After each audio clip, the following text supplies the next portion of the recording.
We're gonna go over what's happening in the real estate market in Central Kentucky, specifically in Lexington. Then we're gonna take our entire MLS and compare the two.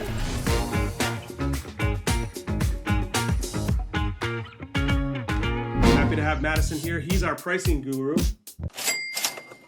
I'm Bob Safaya. Together, we've sold close to 2,000 homes and have over 900 Google reviews. What we're looking at is October. Today it's November, it's the first week in November. We're looking back at October, and then we're gonna compare October this year to October last year. For the entire MLS, in 2023, there were 1,265 listings. In 2022, there were 1,324. That means new listings were down 4.5%. Where we see that number show up is what went pending in October, which was 947 of those listings that get put on the market. In 2022, that was 976. So I don't think we're that far off with listings year over year for the entire market. Yeah, it definitely doesn't look like there's a huge difference there from just year over year in the month of October. So listings in Lexington. In October of 2023, there were 311 listings. And in 2022, there were 313 listings. It's almost the exact same number. But here's where it's different. In 2023 in Lexington, 237 properties went pending.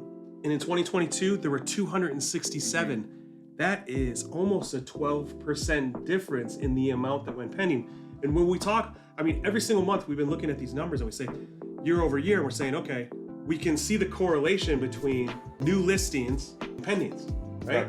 In that number, it's just the first time I've seen that. The pendings were affected by something else, right?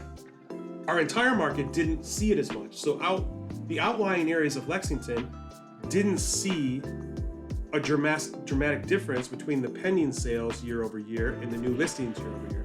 But in Lexington, we really saw it. Really saw a difference in the pending. Yeah, the listings staying the same and the pendings going down, it actually showed less people were buying houses in Lexington, but the overall market stayed pretty consistent. Right. Well, in Lexington, the average sales price still went up 5%. It still went up 4.5%. Our average sales price in 2022 was $344,628, and in 2023 it's $360,222. But another thing that went up was the days on market. It went from 4 days on market to 6 days on market. Not huge, but percentage-wise, it still goes up. And when we look at the average days on market, there's always a little bit of discrepancy between the median and the average days on market for that, because we get homes that stay on the market for 300 days that throw off that average. So check this out.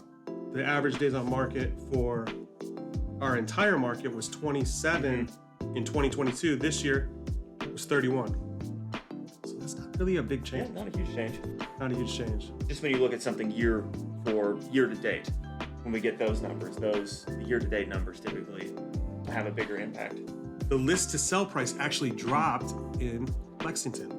It went from 99% down to 98%. Yeah, we've been seeing a big swing. Back in 2020 and 2021, we were seeing 101, 102s, and it's just been steadily declining. Which means, okay, so sales prices are up 5%.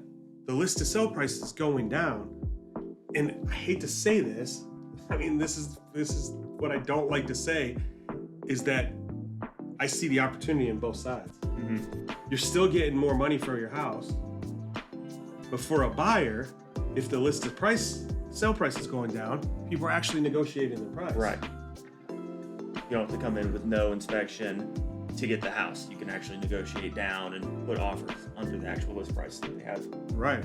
Wow. For the entire market, the listed sale price actually went up. It went from 96.9 to 97.1. Went up just a fraction, but it pretty much stayed the same. So, looking at the prices, they are able to put offers a little bit lower, and it looks like you're not going to offend the seller by putting a lower offer, as long as you put it within reason. Yeah.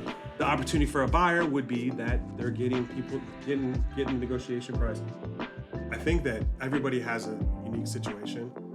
The one thing that I hope you know from watching our videos is that we're going to fine tune and figure out what's best for you. We're going to help you figure that out. We're going to help you figure out if you're buying, when would be the best opportunity to buy. And if you want to sell your home, when's the best time to sell? So everybody's situation is different. But the one thing that stays the same is we're always available and we're always ready to help you. So if you have any questions, there's never an obligation to meet with us. And I know myself, I'd be happy to help. Yeah, I'd be happy to help. If you want to know an accurate number on your house in the neighborhood that you're in, happy to do it anytime. Thanks for watching, and we'll talk to you soon. See you guys.